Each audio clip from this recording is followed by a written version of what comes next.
All right, well, we'll go ahead and get started. Thank you all for being with us here today. I'm Ryan Brown, the Chief Communications Officer here at the South Carolina Department of Education. Today we're going to be talking about the American Rescue Plan's Emergency Assistance to Non-Public Schools program, which is the second iteration of emergency assistance to non-public schools. Just a few housekeeping notes. We will be taking all of the questions that we receive through the chat and Q&A function and to be developing an FAQ document that will be sent after the meeting. So please feel free as the presenters are going through to share your questions, thoughts, concerns through the chat function or the Q&A function. Because of the specificity of this program, we're not going to attempt to answer them on this call. Rather, we'll take those and collectively answer them and send them out as an FAQ afterwards. This meeting is being recorded, and so for those that are unable to attend or who don't want to ferociously jot down notes, that will be available, and the slides can be made available as well. So without further ado, Dr. John Payne, one of our deputy superintendents, is going to start us off. John? Thank you, Ryan, and good afternoon, everyone. Thank you so much for joining our technical assistance session dedicated to discussing the American Rescue Plan's Emergency Assistance to Non-Public Schools program, or ARP-EANS. We appreciate you taking time to participate in this webinar and hope that the information we provide provides you with information and the tools to seek these funds that the federal government have made available to the state.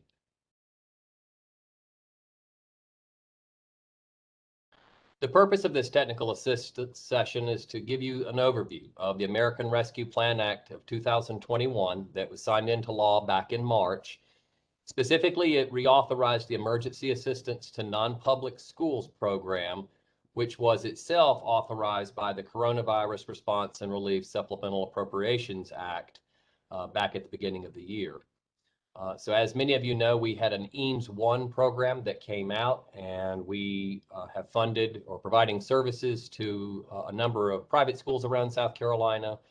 And now we have this ARP-EANS, or EANS 2, that the federal government has made available, our governor applied for, and the Department of Education is charged with administering. So the goal of this session today is to provide interested parties with an understanding of ARP-EANS eligibility, fund requirements, and the process that the Department of Education will use to administer these funds.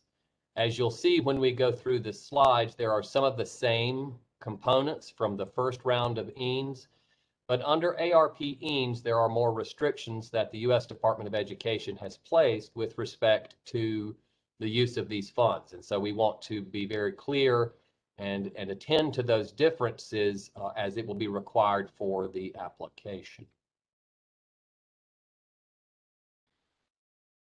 Before we dive in, we must, without any doubt or question whatsoever, express a huge thanks to our private school associations for all of their continued help, not only with EANS 1, but as we have gone into the EANS 2 or the ARP-EANS, all of their support, their discussions, their thought partnering and help in getting this program underway.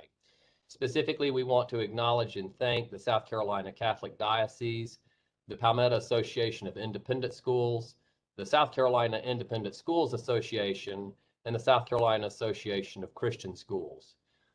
State Superintendent Spearman and all of us at the department recognize the impact that COVID-19 has had and continues to have on public education as well as private education in South Carolina.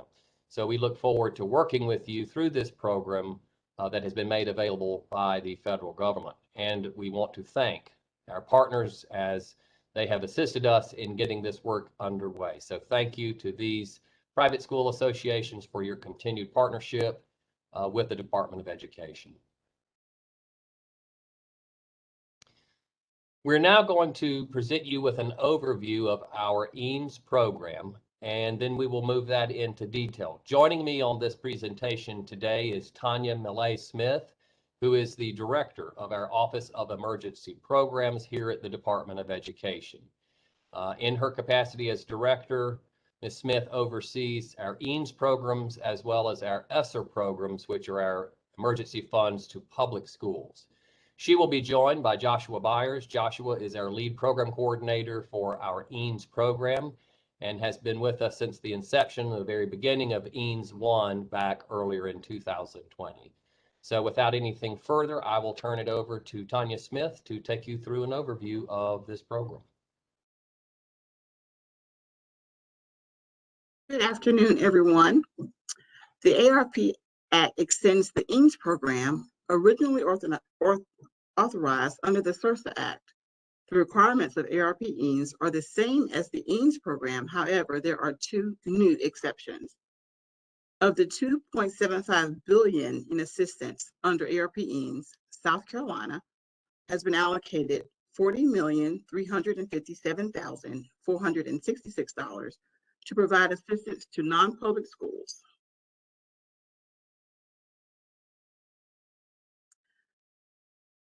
The timeline for ARP EAMS began on September 8th, 2021, with the submission of the ARP EAMS application by the Governor, Henry McMaster.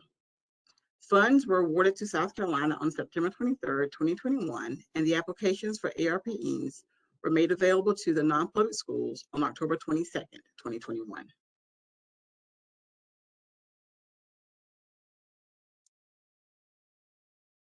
In efforts to provide applicants sufficient time to complete the application, we have extended the application period for 60 days for ARP EAMS. The deadline is 11:59 p.m. on December 31st, 2021. The South Carolina Department of Education will deny or issue a conditional approval within 30 days of receipt of your application.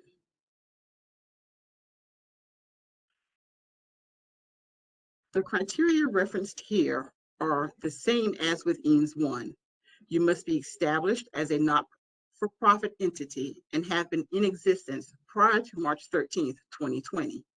You must also be licensed, accredited, or otherwise approved to operate in accordance with state law. You are not eligible if you received a Small Business Administration's Paycheck Protection Program loan, or PPP, on or after December 27th, 2020.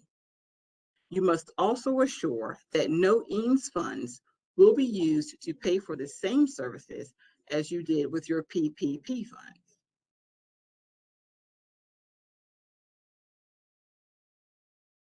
There are two new eligibility requirements with ARP EAMS.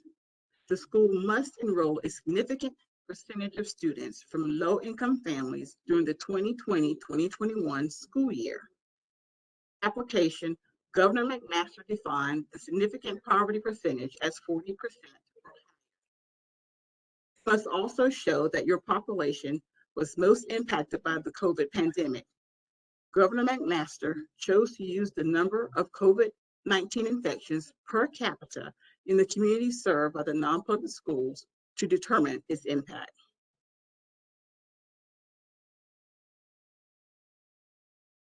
In your application, you will be asked to provide the number of low-income students ages 5 to 17 who are enrolled in your school for the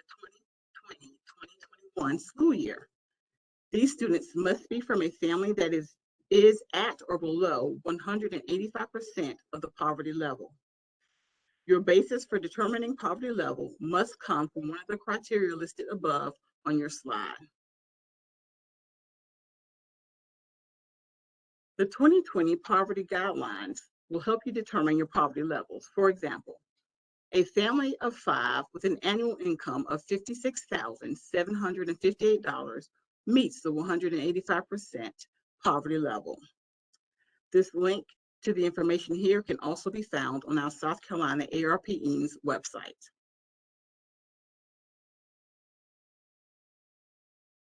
Also, in your application, you will be asked to list the county or counties you serve and the proportion of enrollment for each county. You will need to provide the COVID-19 infection for each county you serve.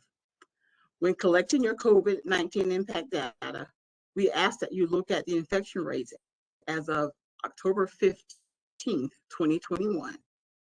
If your infection rate exceeds the U.S. infection rate on October 15th, 2021, your community will be considered as most impacted.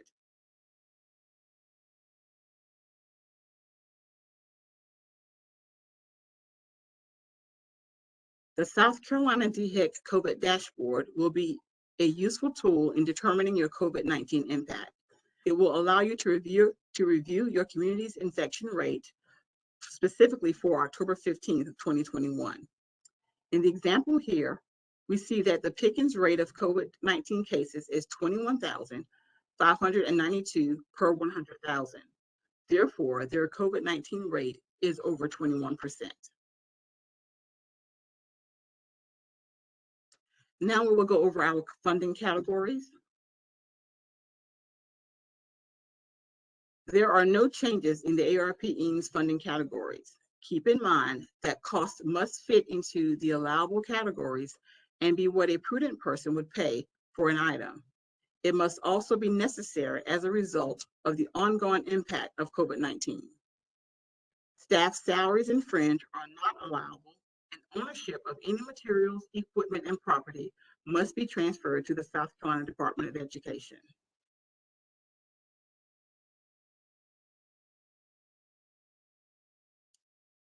Single items whose market price is $2,500 or more, or any technology device, regardless of the cost, is considered equipment. Unlike EAMS 1, the South Carolina Department of Education will purchase all products and services for the non-public schools. We will distribute the products to the schools once the department has received them and the equipment has been asset tagged. A major difference between EAMS 1 and ARP-EAMS is that there are no reimbursements. Reimbursements of any kind are not allowed under ARP-EAMS. All expenses will be future purchases, with the South Carolina Department of Education making payments directly to your vendors.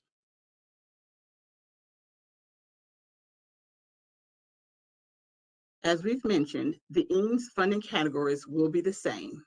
These are the first 6 categories.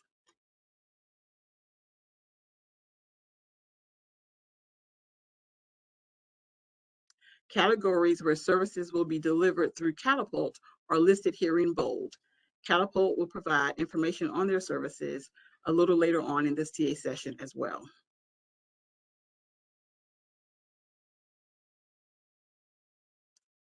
And thank you for your attention. As we went over the overview of the ARP-EAMS program, we will now have Joshua Byers, our EAMS program coordinator, take us through the application process. Thank you, Tanya. As John mentioned earlier, my name is Joshua Byers. I'm working as a program coordinator here with the state, and I'm working alongside Emily Langston and Sarah Boria, specifically on the EAMS 1 and ARP-EAMS programs. So now that you've had a look at some of the eligibility requirements, we will be going over the application process. The online application is now currently live and is found on our SC ARP-EAMS website. In addition to the previously described eligibility data, non-public schools must provide a detailed description of the products or services being requested. We are doing things a little differently with ARP-EAMS. The SCDE will utilize state contracted vendors for procurement. So in the application, we are not requesting dollar amounts. In the application, we will not be requesting dollar amounts, but are instead looking for detail on the requested services and or assistance being applied for. The product or service, the number of units, the years applicable, the purpose, and the relation to the pandemic should all be provided to us so that we may appropriately determine whether requests are allowable, reasonable, and necessary. If a school is initiating or continuing services with Catapult for categories 4, 7, 9, or 12, please work with them to generate a proposal and upload this document with your application. So since all requests must be allowable, reasonable, and necessary, I wanted to provide some examples of the information that we would like to see in the description for services or assistance. Here I provide a few different examples of bad requests, better requests, and best requests. From bad, we see just a brief description, 50 laptops and a smartboard. Doesn't provide us much detail. You know, it's difficult to procure the devices that you're requesting just based on this information. Under best, you can see we would like 45 iPads for the 2022 to 23 school year to cover our remaining students that do not yet have access to individual technology, and one Dell 55-inch interactive TV for our classroom. Additionally, we project the need for another 5 iPads for the 23 to 24 school year. This not only provides us the number of devices being requested, but also the school years that these would be used. It provides us the impact or the relation to the COVID impact and just the additional information that we like to see. So now we'll kind of look at the actual application itself. We provided some screenshots here. Part A, we're going to go through just the basic information where we'd like to see the school name, the physical address, the authorized representative, so who is going to be signing off on this document as well as submitting the application, and then an additional Eanes point of contact who we would reach out to if we have any questions or need any additional information. We do request 2 contacts just in case one is out while we try to reach out. And just want to reiterate that we do need a physical address so that when we do ship products, materials, we can get those to you.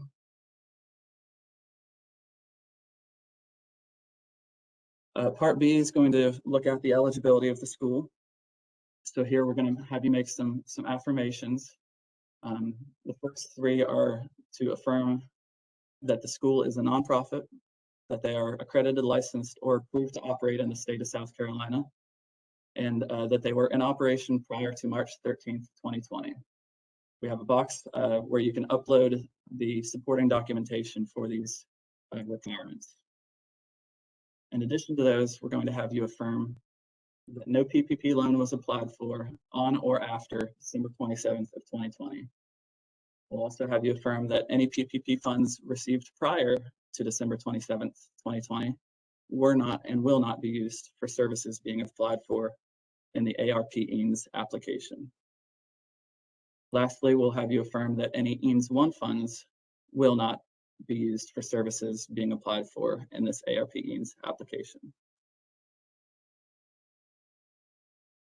Part C, we're going to look at the school-specific data. So section 1 refers to the enrollment and low-income data that we'll be reviewing. A school must provide the 2020 to 21 school year total enrollment. And they must provide the number of students from low-income households, and they must provide the data source used to provide that number. If other is checked in this data source, a text box will appear can describe the source used. And again, the U.S. Department of Education has defined a low-income student as one who is aged 5 to 17 years old and from a family or household whose income falls within 185% of the poverty threshold. So here in my example, you'll see the Byers Academy has total enrollment for the 2020 to 21 school year of 247 students. Of those students, 102 qualify as low income, and we utilized the free or reduced price lunch data as our source. Part C, we're going to look at specifically the impact from COVID-19. Again, this is where the school must provide us the county or counties in which they serve, the percent of enrollment from each county, and the infection rate for each county as of October 15th. So if you go to the South Carolina DHEC link, which is provided in the application, you can pull up information on your county and provide that to us. In my example here, the Byers Academy serves both Newberry and Saluda, Approximately 80% of my enrollment comes from the Newberry County, while 20% comes from Saluda. And going off the South Carolina DHEC dashboard, the infection rate for Newberry as of October 15th, 21 was 19.28%. And for Saluda, it was 12.28%. So those numbers give us a weighted infection rate of approximately 17.88%. There are 6 boxes available in this section for the number of counties that you serve. So we believe that to be sufficient. We've got section 3 and section 4 here. Section 3 specifically deals with the Paycheck Protection Program, which the school must certify that if a PPP loan was received prior to December 27th of 2020, that the funds were not and will not be used for any services or assistance being requested in this application. If you select yes, a text box will open up to have you fill out the total amount from the PPP loan received prior to December 27th. And you must also certify and assure us that any funds received under the ARP-EANS program will not be used for the same services as the PPP loan that was received. If you select no in this box, no other information will be required.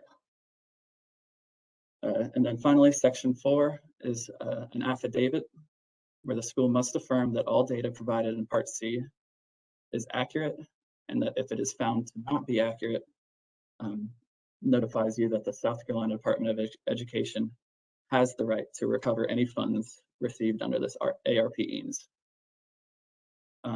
The SCDE also has the right to ask for any supporting documentation for the data provided. And please note that we will be performing random audits of the applications received to make sure that the information is complete and accurate. So here you'll sign the affidavit, date it, and move on. Part D specifically looks at the assistance that's being requested under ARP-EANS. So here the school must provide the category and a description of the assistance being requested. The description of the request, again, must include pertinent information which allows the South Carolina Department of Education to verify that all requests are, in fact, reasonable, allowable, and necessary. There are 6 boxes available in this section, but if that proves to be insufficient, if you have additional requests, we do have a box where you can upload an Excel document with any additional information. So just provide us the categories and a description for the additional services being requested.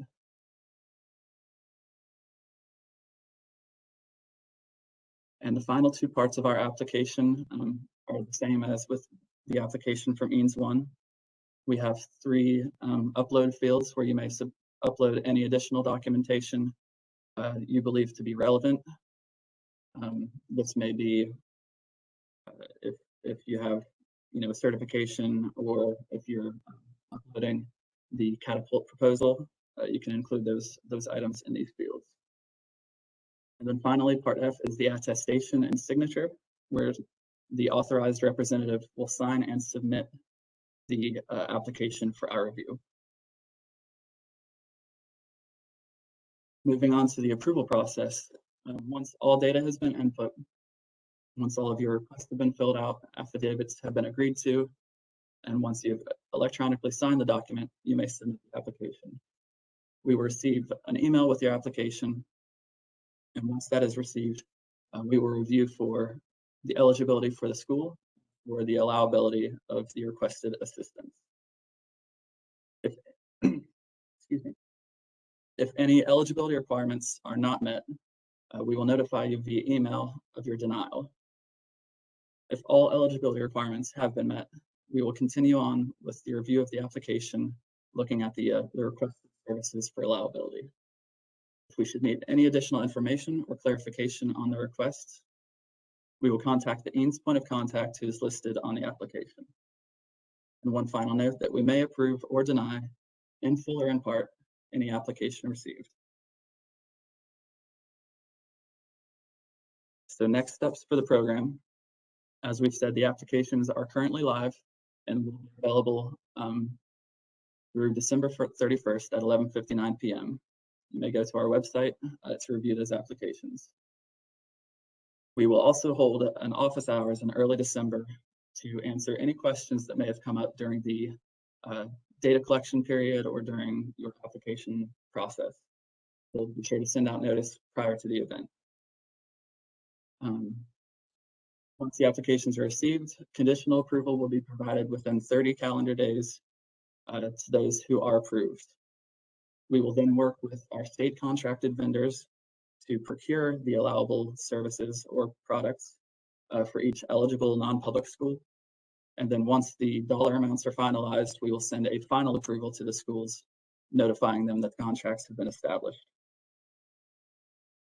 We have available some resources. We have our SCARP Eames website.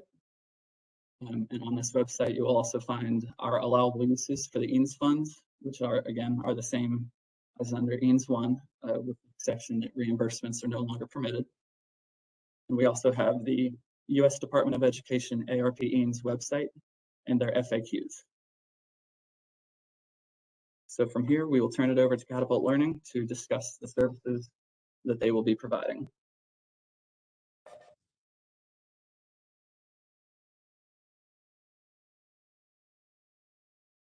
Good afternoon, everyone. Thank you, Josh. And I'd like to start by thanking the Department of Education and their team for placing a priority on the educational needs of the private schools in South Carolina. We're grateful and appreciative for this ongoing collaboration. And today we wanted to focus our time together to take a closer look at how we've provided educational services during the initial release of Eames funding. Josh, I am unable to see the slides. Is it possible to, am I missing something? I just wanted to be able to follow along. Sure, yeah, let me pull those up. Or just let me know when to move to the next slides. Okay. I'm unable to see it, but if we're on the front slide, the first slide.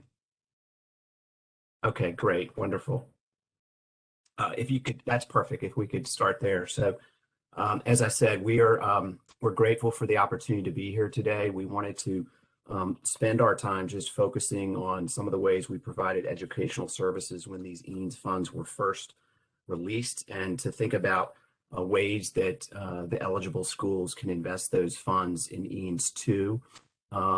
As we finish the presentation, I will start by saying we would like to encourage you all to reach out to us to schedule a meeting, to have a consultation, to do a needs assessment. And you can reach us at the email inbox indicated here, which is theskeens@catapultlearning.com.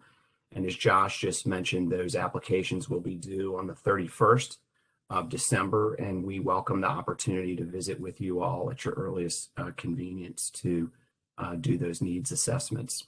If we could move forward, Josh. I want to echo the sentiments of Dr. Payne a moment ago as he began this presentation by thanking all of the stakeholders that make up the South Carolina Eames program under Eames 1. From our perspective, there are really three pillars that make up this partnership. Obviously, the Department of Education, and we appreciate the framework and the guidance that they have provided to all of us to get this program off the ground. I'll tell you, the state of South Carolina is leading all other states in the country relative to providing this Eames funding out to schools and putting it to good use. Secondly, we want to thank the cohort of private schools in the state that have embraced this opportunity to apply these funds to supporting their students and families and school communities. Without their support, we wouldn't be able to move forward, as John mentioned earlier. And then we are grateful, as I said, to be a part of this partnership. And it has been a big effort, and I'm very fortunate to be joined with members of our team today as we talk a little bit about how we have been able to support schools underneath Eames 1. And before we move forward, I just wanted to share a very brief personal reflection with folks on the call today. I was returning from Indianapolis yesterday after having spent 2 days meeting with school leaders about IDEA.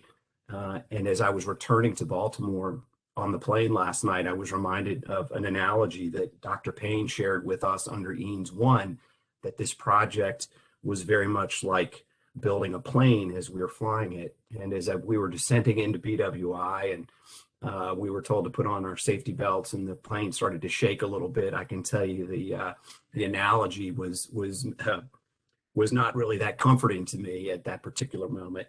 But we were able to safely land the plane last night and get off. And I just wanted to acknowledge that this has been a very significant undertaking. We were fast and furious coming out of the gates last spring to get summer programming up and running.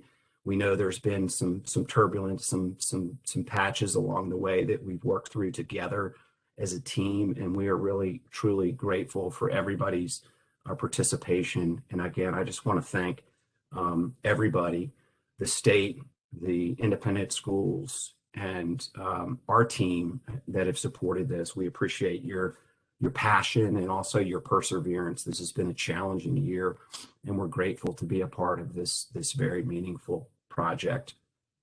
Josh, if we could move forward.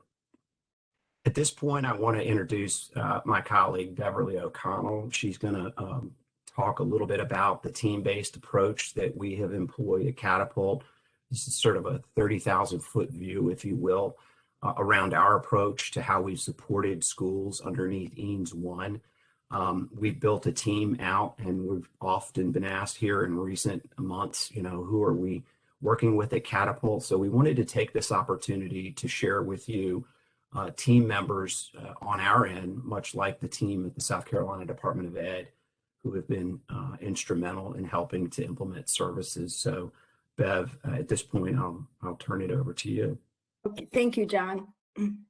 As you can see, we looked at where all of the EANS programs, the schools that have those programs, where they are in the state, and we wanted to divide it up geographically so that we could ensure management oversight. We want to do in-person school visits, we want to do classroom observations, and it made sense to divide it up geographically. So those are our 4 basic geographic areas.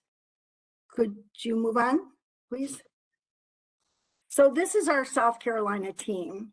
I am Bev O'Connell, the regional director, and like most of you, I have spent my entire life working in education as a teacher, as an administrator, as a teacher trainer, and I see myself first and foremost as an advocate for children. And I am passionate about the important role that education plays in the development of every child. And my role as regional director is to support, offer support to Jean, who is our professional development manager. And I think I'll stop right here and ask Jean to introduce himself. Sure, Bev, thank you so much. Hi, everyone. My name is Jean Nicastro, and as the PD manager for South Carolina, really my passion stems from conversations that I have with school leaders regarding their individual schools. I love to hear about their strengths, their opportunities, short-term goals, long-term goals, strategic planning.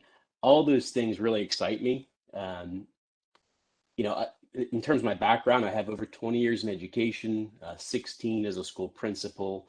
I'm a certified superintendent, reading specialist, supervisor of curriculum, my doctorate's in leadership. And so really my entire life, all of my work in education and background is really geared toward education. That's my passion. So, I share that with you, not for it to sound good, but to give you kind of some comfort in knowing that I've been in your shoes, and anything you need regarding PD or coaching, please talk through those things with me, and I will match you up with systems and frameworks and modules to best meet your needs. So thank you, Bev. Thanks, Jean. I also work very closely with Lori, who is our special services manager. And Lori, do you want to say hi to the group? You're on mute, Lori. Thank you. Good afternoon, everybody. I'm the Special Services Supervisor for South Carolina, and Special services includes school counseling and our Family Connection social work program, but also our school nurses and our speech and language pathologist. My background is over 20 years as a clinical licensed therapist and supervisor. I've worked in the public and private sector and in educational foundations and programming and evaluation. And my excitement is really exactly what I'm doing with specialized services. I am a firm believer in education, but just as important that our students have the support services, that they're healthy socially, emotionally, and physically. And so to be on the ground floor of this opportunity for South Carolina to have these services for non-public schools is so exciting and so important. In my history and working in education, I can't think of anything that's more exciting than making sure those services are provided to all students in South Carolina. And so we're just super excited to be able to get off the ground and work with the schools and providing those services that are so vital. Thank you, Lori. I also work closely with our two area managers, Latoya and Ann, and they support our instructional supervisors. Our instructional supervisors are the people that are in the schools, working closely with the interventionists, doing on-site visits, doing observations, providing resources. Typically, our supervisors have between 8 and 9 schools that they're working with, and I recently had conversations with some of our principals that we are providing services for, and I have to say it was a great conversations, very positive comments about the impact that they felt all of our employees were having on the children that we're working with. So I took that as a very, very good sign. Could you move on to the next slide, please? So as you can see, this past summer, we provided services at 30 schools, summer services, our summer journey program. You'll hear a little bit more about that in a bit. We're currently offering curriculum services. These are intervention services at 36 schools. And our interventionists are working with over 1,000 children. So we feel very good about the impact that we're having and helping them improve their reading and their math skills. Lori and her special services team are providing, as she said, nursing, counseling, speech, social work, and our nurses are seeing on average 15 children a day. So if you multiply that number by the number of nurses, you can certainly see the impact that Lori and her team are having on the health and well-being of the children.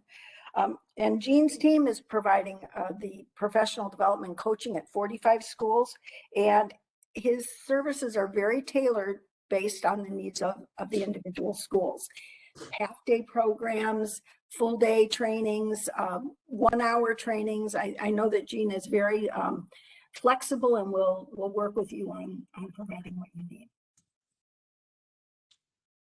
Thanks, Bev. And just to add a footnote to the prior slide, I wanted to acknowledge that when we were going through EANS 1 and the application process, we had the opportunity to consult with over 55 schools, and as was mentioned, we were successful in partnering with 49 of those schools. And the initial set of services coming out of those approvals was our summer programming.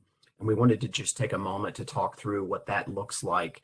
Our summer journey program is a turnkey program, meaning it's very adaptable for schools. There's curriculum that we'll talk a bit more on the next slide, but we use our Achieve Literacy and our Achieve Math programming. The blocks are broken out roughly in 1-hour increments for each of those. And then we also incorporate some enrichment.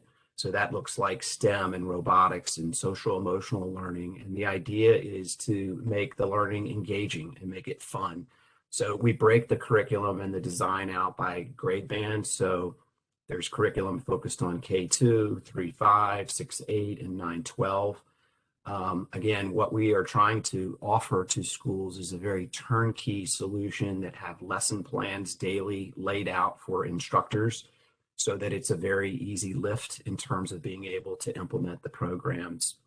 Again, we've served an array of grade levels over the summer. We'll take a closer look at the breakout of those programs in just a moment.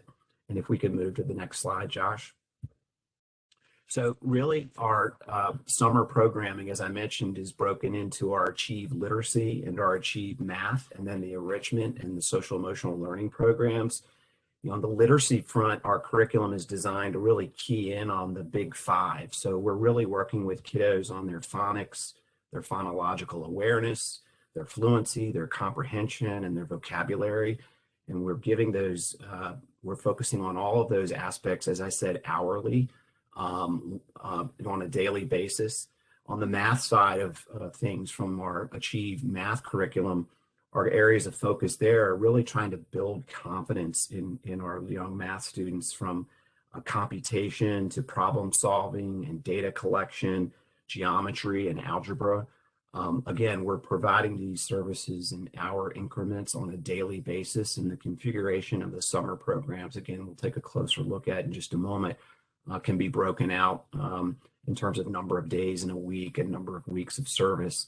And then again, on the enrichment and the SEL piece of the work we are doing, we want to create a learning environment that's enjoyable and engaging and project-based. And that's where our STEM programming comes into place and our social emotional learning comes into place. This has been a very traumatizing 2 years for us. So when we think about learning, we really want to make sure that our students are having an opportunity to reflect on their feelings and are well centered and rooted on a daily basis as we provide instruction to them. So if we could advance to the next slide, Josh. We have the ability to provide our services in a multitude of formats. Obviously, when we were in the throes of COVID early on, Catapult had to convert all of its delivery to a remote instruction. I will tell you the vast majority, 99% of the schools in South Carolina where we provided summer services, they were in person. And those in-person services ranged anywhere from 2 to 5 hours a day. The model weekly could be a Monday, Tuesday, Wednesday schedule. It could be 5 days a week. The majority of schools elected to not do 5 days a week and provide families a long weekend, which we strongly support. That makes a lot of sense. But we did have some schools that were providing virtual learning because their students and their families, for work reasons, as an example, might not be in town over the summer. So we did support some schools in a virtual learning model. And then we have the ability to also provide blended learning. And I believe Jean will talk a little bit about how being able to provide services through this format, through a WebEx or a Zoom, in combination with in-person learning, has also been a particularly effective way to reach our audiences. Jean, you may want to add to that a little bit. Yeah, thanks, John. And, although this slide was initially referencing summer formats, these same formats apply to professional development and coaching. And so just one quick example, I'll use the Diocese of Charleston as an example. We have scheduled 55 professional development sessions to occur virtually throughout this school year with their teachers. Additionally, we've scheduled 10 virtual professional development sessions just for their leaders and their principals. And those are really designed to meet their areas of need, but also be accessible to many, many people throughout the entire region. So that's just one example. In addition to that, just in the last 2 months, and again, in addition to the diocese, we've done over 20 professional development sessions. Those have been a combination of in-person and virtual, depending on the comfort level of the individual schools. And we've also done in the last 2 months, 15 full-day on-site coaching sessions where presenters and consultants come into the schools and are there all day to either see what's going on, talk with principals, meet with teachers in small groups, and typically they follow the PD sessions and PD modules. So you might have a professional development module about a particular topic that might be virtual, but then maybe you have a coach come in person a few days later over a few weeks to really make sure that concept is being implemented and to check on its continuous improvement. So again, any format that you feel comfortable with, we will be happy to meet your needs. Thanks, Gene. And just before we move on to the next slide, I just wanted to share with folks the sort of scope and sequence for that recurring virtual professional development that Gene helped to orchestrate with the Diocese of Charleston. So on September the 7th, the first professional learning session was around exploring modifications and accommodations. The diocese wanted to create a broader capacity on how to support students with special needs. The next session, 2 weeks later, and these are all scheduled 2 weeks apart from each other, so it's a nice, easy way for leaders to know what's coming. The second session was on working with Google Classroom introduction, because we wanted to build up the capacity of school leaders to be able to pivot to a virtual model of instruction should another wave of the pandemic, which it did, come. The next session was around assessment techniques. That was followed by a session just a couple of weeks ago on differentiation to enhance learning. That was followed by a session yesterday on using data to drive instruction and data walls. And coming up, we have a session just next month on identifying and understanding the needs of students with learning abilities. So put a very thoughtful plan in place in collaboration with school leaders from the diocese in terms of trying to help build out capacity in all of these areas, and to do so in sort of a uniform, recurring way. And as Gene mentioned, the coaching that we are able to provide to schools following the professional development is really the most impactful way for us to ensure that these practices are being employed. And we really encourage schools, as they're thinking about investing their EANS $2, to think about that ongoing coaching and the professional development. So Josh, if we could move on to the next slide. Just in sort of summary to the summer learning overview, as mentioned, we were able to work with 30 schools.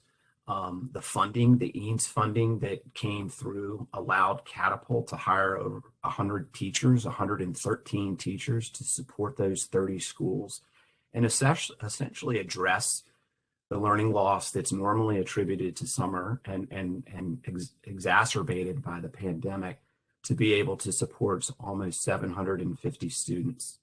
As we look at the types of programs that schools elected to implement for their school communities, you'll see that we had 16 schools where we provided 2-week summer programs. You'll notice that we had 343 students being supported through 10 schools that had 4- and 5-week programs. And we had one school that elected to have a longer 6-week program where we were able to serve 36 students.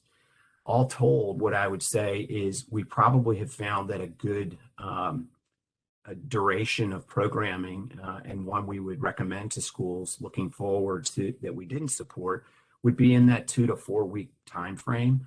And that typically could be positioned in the middle of the summer or as a lead into the school year. But again, this allows us to really work with schools to help address learning gaps that we typically notice in summer, but that have really been expanded upon due to the effects of the pandemic. Josh, if we could move on, that would be great. So this is kind of a fun slide that we wanted to share, and I wanted to encourage and invite Laurie and Gene to join me in speaking to this. But I will tell you, prior to COVID and prior to the EANS program, our involvement and support in South Carolina had largely been limited to providing some professional development and some coaching. With the EANS funding, again, I want to thank our non-public school partners for thinking big and thinking about all of the areas where they could be providing services that otherwise they wouldn't have the ability to support. EANS 1, as I think folks know, produced $2.75 billion of federal funding to non-public schools. In the state of South Carolina, that was $40 million. And I'm very encouraged to say that over half of that was being put towards these types of services. I'll pause here in just a moment and invite Laurie and Gene to jump in, but areas where we saw a lot of interest were in areas that were non-traditional support areas, such as nursing, being able to provide the additional support staff to schools as they were providing COVID testing, just providing instruction to teachers and families around how to navigate the pandemic was a big area of interest. Another area where we've seen a lot of interest has been in counselors. You know, there's been a tremendous amount of anxiety and depression, I believe, among our students and families and parents as well. And so being able to provide counselors in schools where otherwise, you know, the funding may have limited the ability to do that.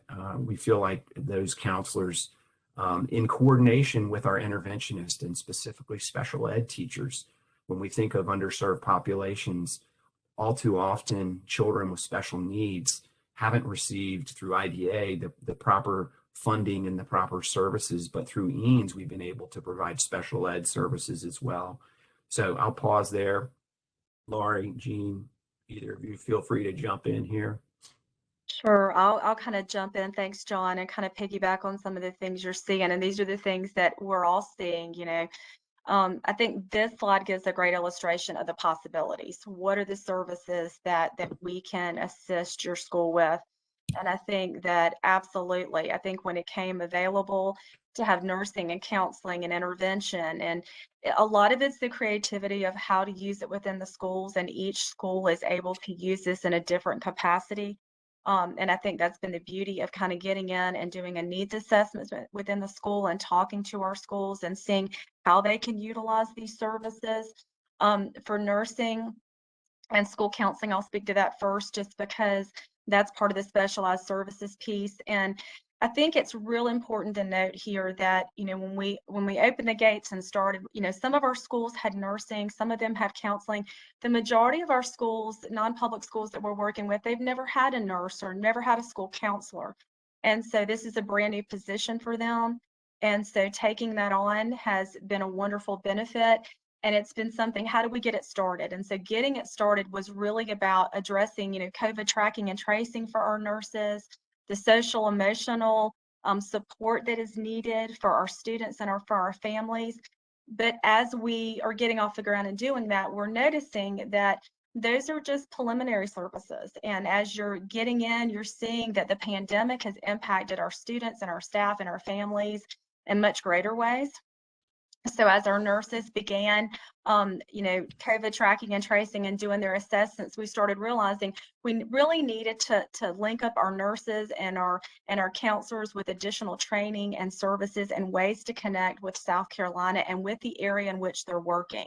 So I do want to highlight with our nurses, the South Carolina Department of Health and Environmental Control has been fantastic with partnering with us in formal and informal ways in providing training for our nurses, linking them up with contacts that are local so they can get assistance with COVID tracking and tracing, having a consultant when they had questions, understanding how to support their school when it came to quarantining or what to do about those concerns.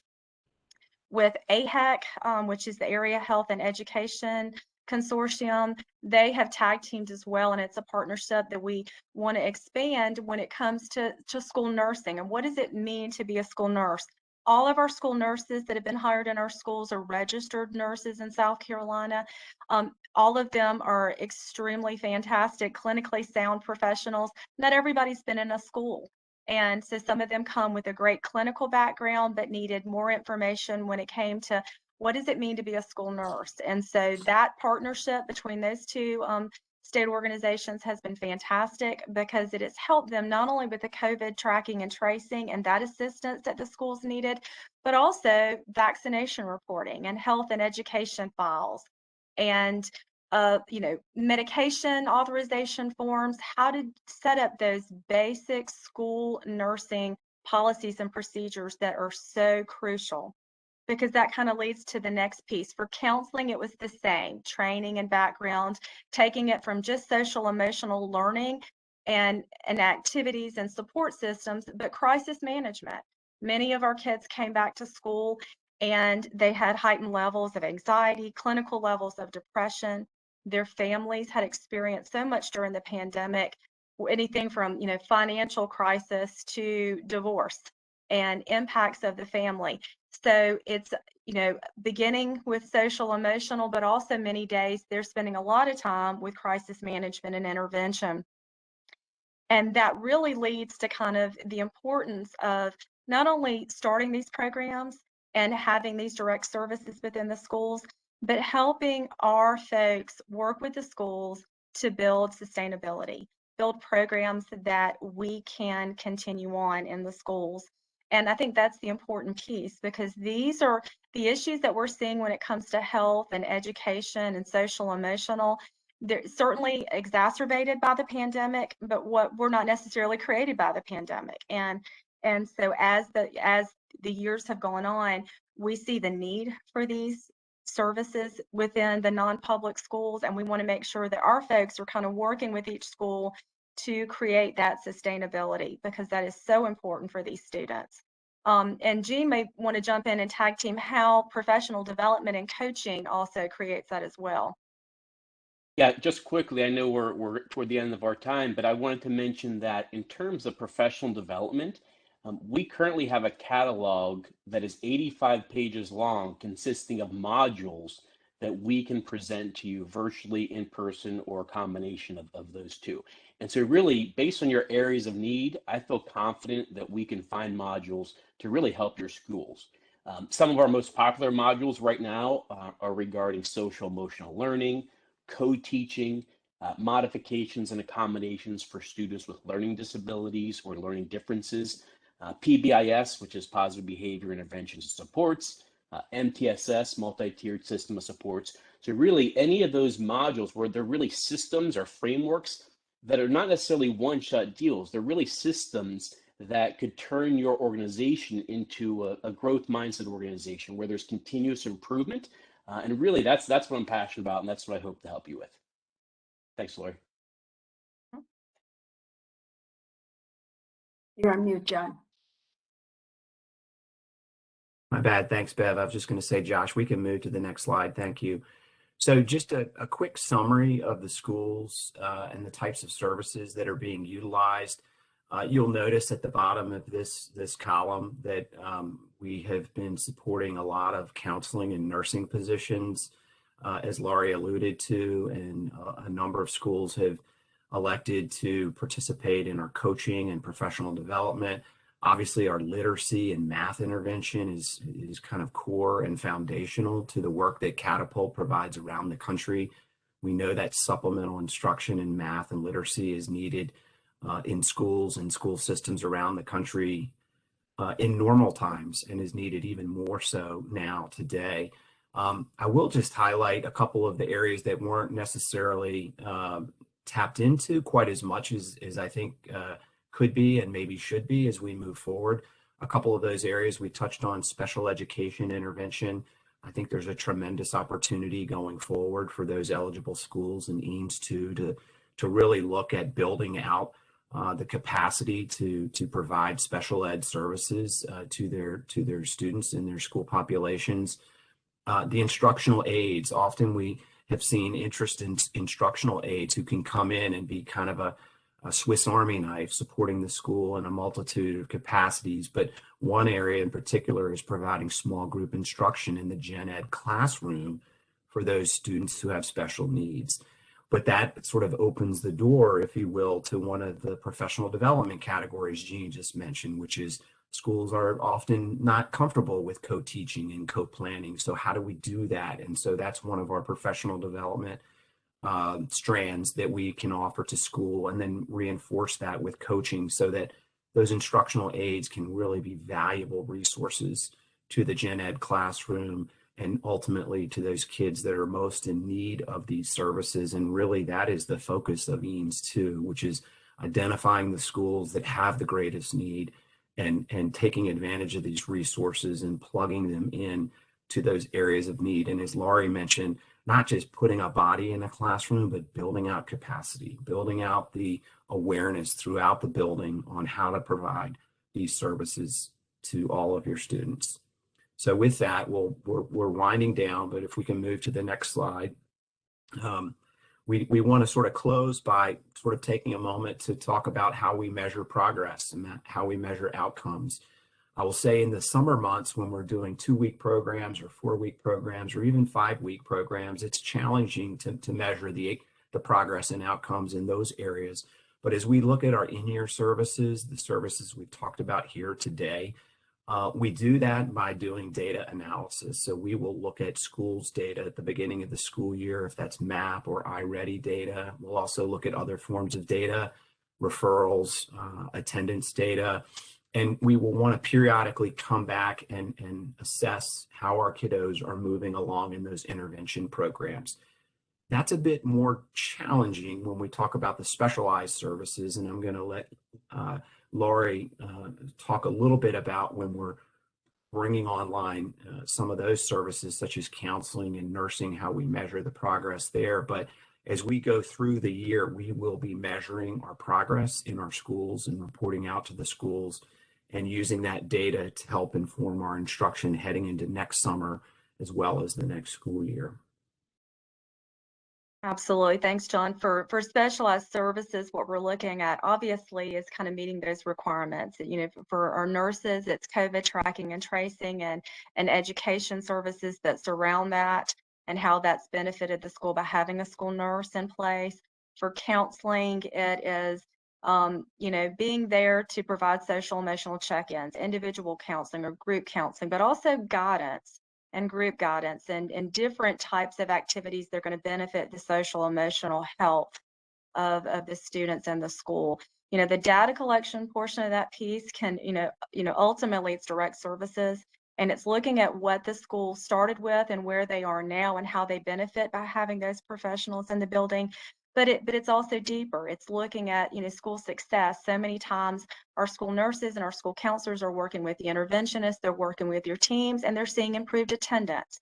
They're seeing changes in grades. They're seeing, you know, levels of social and emotional success within a child or even within a family that are so beneficial, because we know that children that socially and emotionally and physically are not healthy are oftentimes undereducated because they're not in school often, and when they're there, they're distracted, they have other things going on.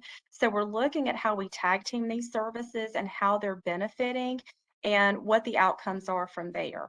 And I think that that's what's so important. And so a lot of it's, you know, the longevity, seeing where we are and seeing, you know, at the end of this year, what we've accomplished and how do we build out from there. Thanks, Laurie. I appreciate that. And we can move on, Josh. I think we're just sort of at the point where we're going to wrap here, and just wanted to lay out some next steps. We sort of alluded to this at the outset of our presentation, but we encourage all of you to schedule an EANS meeting with us. And in those meetings, we will meet with you. We will review the needs that you have, and we'll identify areas where we could build out a plan for you, which leads to the next step, which is we will design an EANS services proposal to you. As folks on the call who participated in EANS 1 know, and as Josh alluded to earlier, those are proposals that can be submitted with your EANS 2 applications. We would strongly encourage you to include instructional and behavioral leaders in your school when we have those consultations.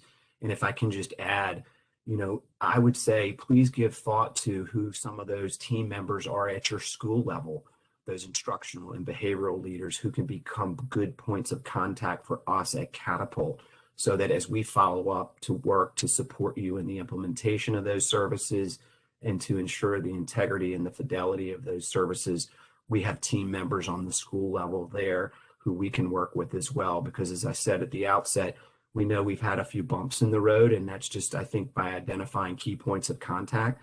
So as we design those plans, that becomes a good opportunity for us to align ourselves with leaders in your buildings as we put those proposals together.